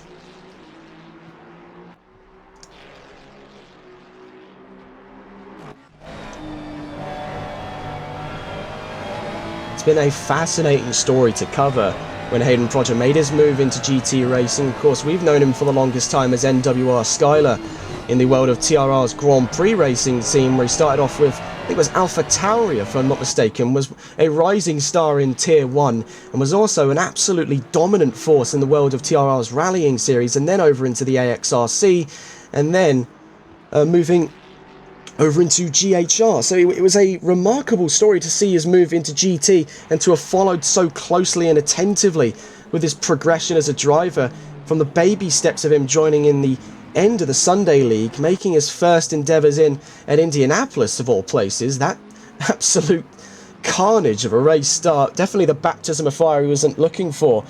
As we've just seen as well, a disqualification for James Robertson. That's the first of its kind here in this series, and that's a bitter way to end round 2 for the number 666. The 113 is in trouble as well. This is down at turns 5 and 6. Further trouble on the horizon as they're quickly moving into the iron sights of the 111, the leading car of this race around turn 7. Looks like no issues there for Wesley Kuiper on the mini-map. That's the first of its kind though, a black flag then for the 666. Back onto the story here. It's been a fascinating story to watch, and now to see Proger on the cusp of his first podium here in the Sunday League. This could be a real one to behold, or even further more than that. With 3 seconds and dropping, we could be seeing a spectacular battle here towards the last 15 minutes of racing between Skeen and Proger, two staple names now on TRTN.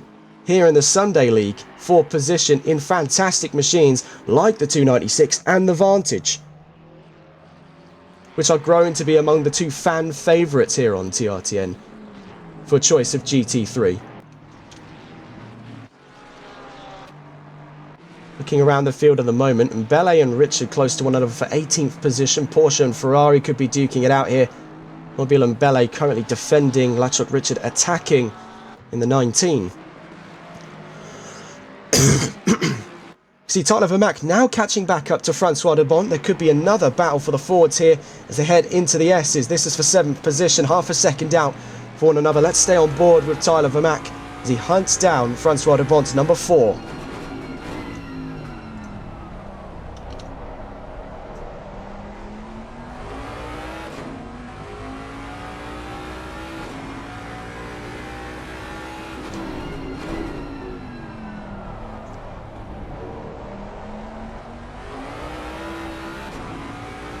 And whilst we've got the time as well, we'd also like to remind you yet again of our sponsors. As an obligation to our growing partnership with Malwell Transport, we'd like to again give you the ad readout for Malwell Transport Incorporated, oversized trucking and cargo logistics specialists of Quebec. If you or someone you know are located in Canada and looking for a professional, efficient transportation brokerage service for your business, visit their website at www.malwa-transport.ca. That's www.malois-transport.ca. And now 15 minutes left to go here in round 2 of the championship. Things are looking mighty interesting in the battle of Debon v Vermaak. We're going to get a look on the wider screen here just to see the scope of all of the battles going on around the track. Of course, this being just one of them. Mason and Cassier also right on each other here as we head around Redgate. Let's just quickly see where that folds out. Mason getting the position up almost instantly there, and Axel Cassier up into 11th. Vermaak there dropping now behind De Bont. That battle for 7th dying in the waters for now. He's still 14 minutes to make up for it before the end of this race. Looking at the moment, Proger still 3rd, and now Ivanov in 4th. What on earth happened then to Ian Skeen? Where did Ian Skeen go? Am I not seeing things correctly here? I feel like I'm just being blind or something, but I believe we may have lost Ian Skeen.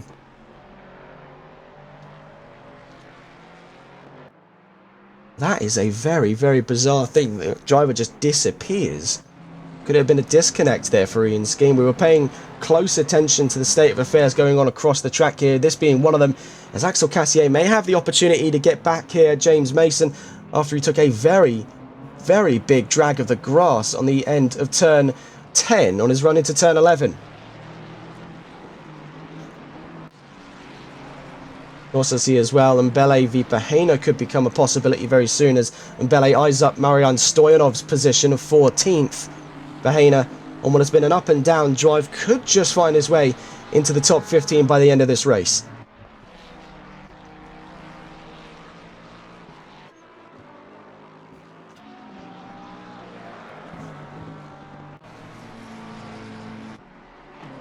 Mason and Cassier, still a battle at the moment to be had, as Mason is taking all manner of precaution to try and keep himself ahead, but he's really throwing caution to the wind. That BMW can't take much more punishment than that. He's off into the grass, and that may have just been the straw that breaks the camel's back for James Mason. The 413 is cutting a huge chunk of the track, rejoining behind Axel Cassier, and then even once more behind Alex Maragnon.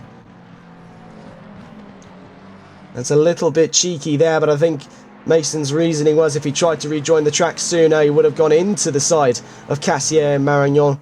Regardless, he's lost the position out. Matchog Richard in 18th, staring down the Aston Martin of Christian Lebay, who's now up into 9th position, so I believe we have lost Ian Skeen since we're now up a position for the rest of the grid.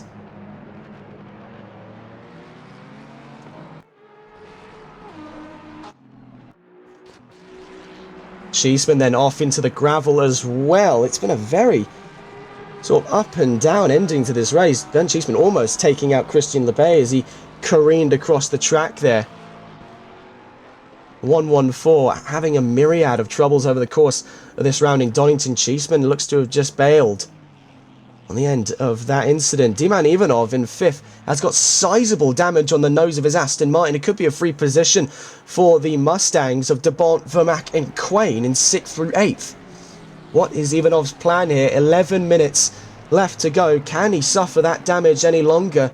He's going to persevere with it, and fair play to Diman Ivanov. He is determined to see the top 5 by the end of this race.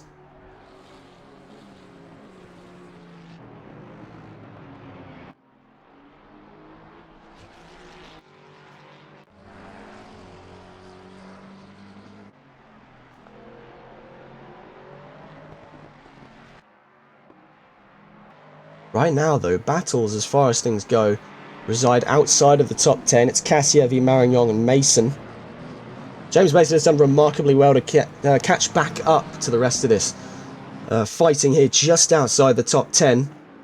Even amidst the issues he's had with that BMW in the latter half of this race. With 10 minutes left to go, we're going to recount at the standing order in a moment's time. Right now, we're watching the fight between Axel Cassier and Alex Maragnon. Down towards turn 12 we go. I must say, Cassier, despite the quite numerable damage on that Mustang, has done remarkably well to try and hold off the rest of the grid. Is it for naught, though? Down into turn 1, Alex Maragnon looks to have him dead to rights on the inside. He's going to have to go very late on the brakes, but Marignon's still there at Redgate. So now as we go round towards turn 2, the McLaren could find his way to the inside, heading down the Craner curbs. It's still side by side, a bit of wheel rubbing, more contact between the pair of them. Cassier's across the track and behind Maragnon down into the old hairpin. He is not going to be happy with that one at all. Out through the old hairpin. Mason's now alongside him as we head up Starkeys.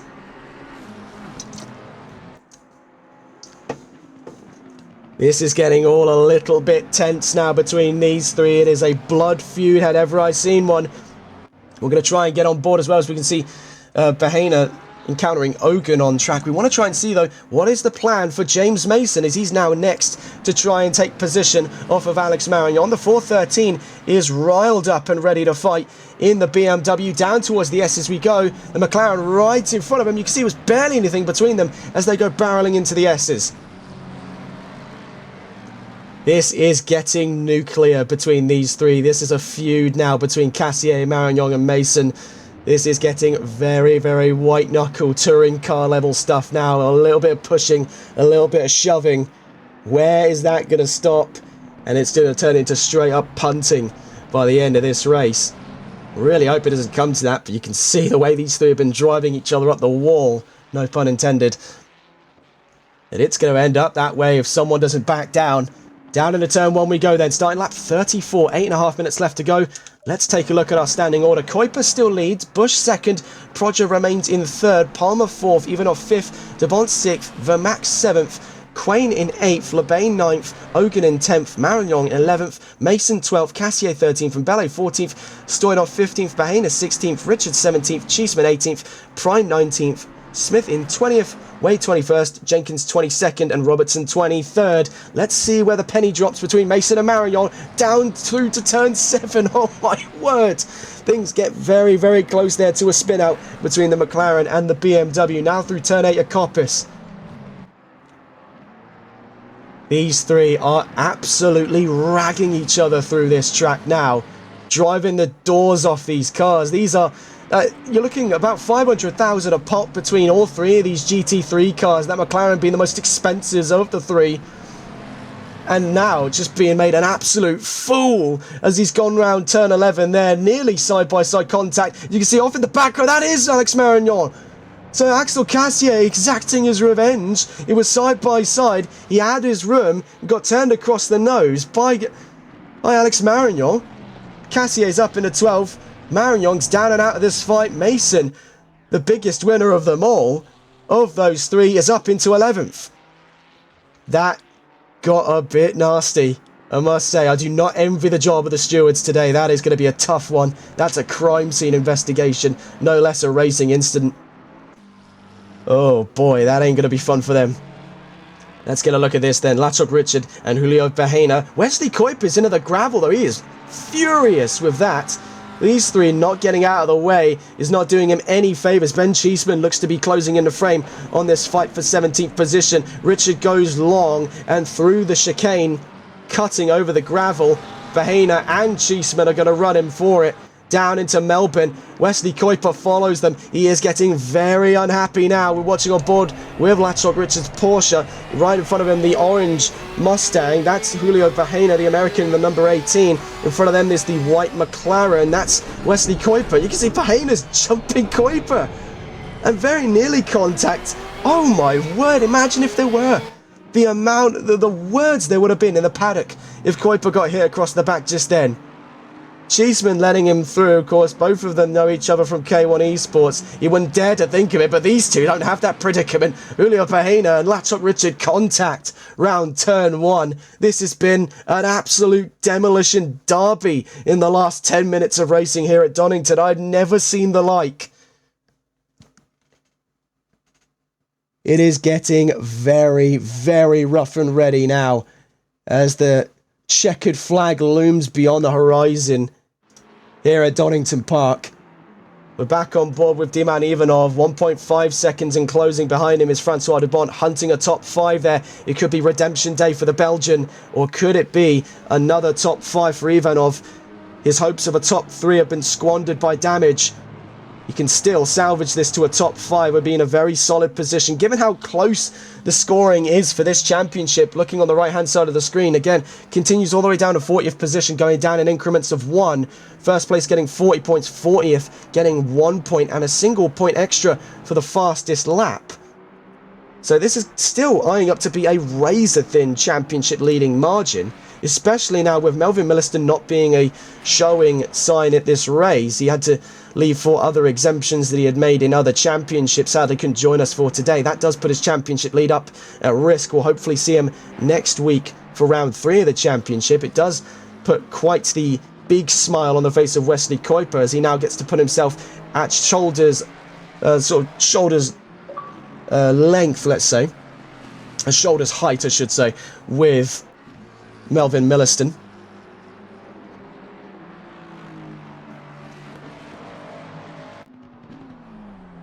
We're actually going to look behind as well for the battle of 6th position, as it looks to be getting ever closer between the two Mustangs.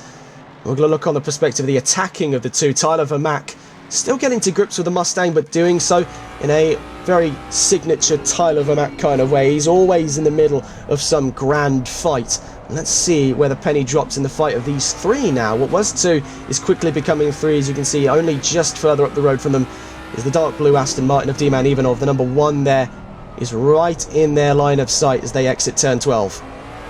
Going into the pits then, that's Alex Marignon from 12th position.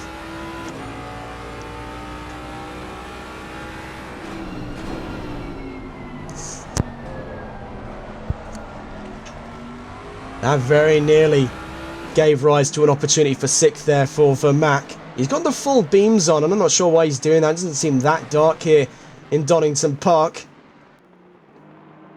Of course, it is 7:02 PM local.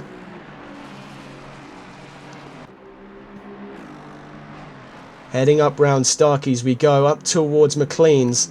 See, Ivanov is quickly becoming a part of this fight. We're no longer looking at the battle for just 6th. This goes even further beyond that to the fight for 5th. Right now, though, we'll stay on with 6th as it looks to spill over here. Vermack gets DeBont on the inside at turn 8, but can DeBont fight it back down the Starkeys? He's got the better momentum of the two, but Vermack will still be to the inside of the S's. It's Mustang v Mustang here on lap 38. 2.5 minutes left to go. Tyler Vermack takes it through the S's, still leading ahead of DeBont into 6th position. Will be surfing that into a potential run for the top 5. D-Man Ivanov closing in fast.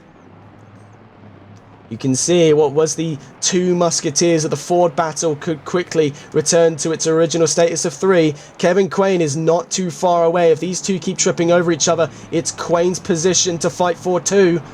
So round turn 12 we go. Vermack now ahead of DeBont for the fight for 6th. Definitely a sort of mixed bag really for this round. We do apologise if we weren't able to cover every single bout. We've been a little bit under the weather over the course of this week. Those of you who've been tuning in over the course of the last couple of days will have noticed a sort of downturn in my voice. I've been very, very ill as of late. Came on around Wednesday when we were covering VSR Phoenix. Started feeling quite under the weather then. It's been a really nasty case of what I can only assume is the flu. That's really wreaked havoc on my voice. We're looking now at the fight for 5th. D-Man Ivanov has fallen into the jaws here of Tyler Vermack's Mustang. Heading out of turn 7, down towards turn 8 we go. It is heating up and heating up fast. Very nearly contact there around turn 8. He's giving it absolutely hell for leather. Boot to the floor there, nearly spinning his Mustang, but all of that could pay off in a moment's time. Charging down towards the S's. Can Vermack make the leap? No, he can't. Ivanov holds him off just about. It's 3 in all now for the fight of 5th position. This is absolutely brilliant stuff. Down towards turn 11, Vermack to the inside, Ivanov to the outside. DeBont follows him through. Can Ivanov try at this point to defend from DeBont? No, he can't. The two Mustangs go charging on through on the Aston. 35 seconds to go. Wesley Kuiper is not too far away from the checkered flag. I think it might be one more lap for the Dutchman before he takes victory here in Donington Park at round 2 of the championship. It has been a brilliant, brilliant show so far. Let's see where it drops at the end of this race. We'll quickly just catch on board here with Wesley Kuiper. Yes, it's one more lap in the bookings for the Dutchman. We'll catch up with him at the end of this coming lap though. Right now, we're with Vermack. Now up into 5th, DeBont behind him, Ivanov and Quain makes 4's company. What a fight they've held in so far. Let's see where things go towards the end of this race. 0.7 seconds and gaining from Ivanov. DeBont has surfed the line quite nicely in that 3rd sector. He's just got to keep it rolling for one more lap here before he takes home P6. Kevin Quain could even find his way up to 7th here if he really plays his cards right. Down towards the line we go. It's very, very close between the pair of them. They might even be in for, I think, one more lap. It's until the leader crosses the line, if memory serves correctly, but we'll see exactly where that lands here for Vermaak. Another disqualification, this time for Julio Bahena, and the number 18 Mustang found himself in trouble. And he is also out of this race. Vermaak down towards the line. I don't believe the checkered flags are shown just yet, only until Wesley Kuiper crosses the line.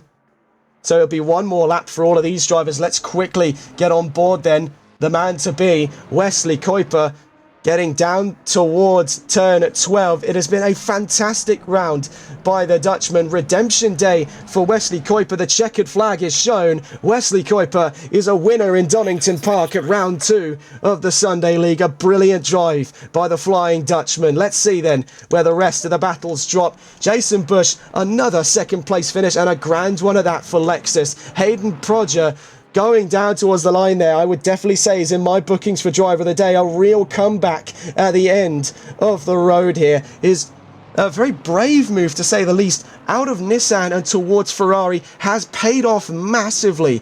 Good things come to those who wait. Down towards the line, the 222 takes the first podium of his career in the Sunday League. What a drive by the Brit as well. What a fantastic podium that is. So let's see where the rest of our grid lines up at the moment. Vermaak, now far and away up into 5th, has had a fantastic drive as well. I'd say he's also well within a pick of driver of the day, just off of some of the driving we've seen from him. Also an ambitious move for him out of Ferrari and towards Ford. And then as he get down towards the line there, 5th position behind him, Francois de Bont, also on a fantastic drive. Kevin Quain actually does get the move in on Ivanov, and it's 3 Mustangs, 5th, 6th and 7th. Ivanov's tried his harder there with a wounded Aston Martin, but comes home in 8th. Labaine 9th. Robert Ogan takes the checkered flag in 10th position. A fantastic drive. 2 Lexuses inside the top 10. What a finish that has been for the old school machinery. James Mason in 11th, from Bellet 12th, Cheeseman 13th, Stoyanov 14th, Smith in the top 15. That's a grand drive by the youngster as well. John Prine on his first drive in 16th, Richard 17th, Cassier 18th, Marion 19th, Wade 20th, Jenkins 21st. We'll get a full rundown of that finishing order hopefully in a moment's time. But what a race that has been. See down the line there as well. We did have a disconnect. It was from Ian Skeen. Sadly, we didn't get to see if he would make it to the podium. DNF'd, 11 laps to go. Same story for Bond, Putic, Malongre, Bahena and Robertson, all out of round 2. What a race that has been, though, for Wesley Kuiper. Well done. And well done to everyone who got onto the podium as well, for Jason Bush and for Hayden Prodger. A valiant drive by all 3. And a valiant drive by the rest of the grid as well, to make it an exciting second round. Hopefully you've been able to put up with my slightly creaky voice today due to my wounded my wounded lungs from having the flu for the last couple of days. But I would not miss this event for the world, and it has been fantastic to cover today. We hope that you have enjoyed tuning in and watching this as much as I've enjoyed making it, and we hope to see you in the next coming race. We want to take a look at the calendar yet again. Our third round takes us to Bathurst for what is going to be a spectacular race in the land down under. For those of you tuning in for the VSR Phoenix Season 7 calendar, taking a look at our next coming round, we'll be going to Laguna Seca on Wednesday.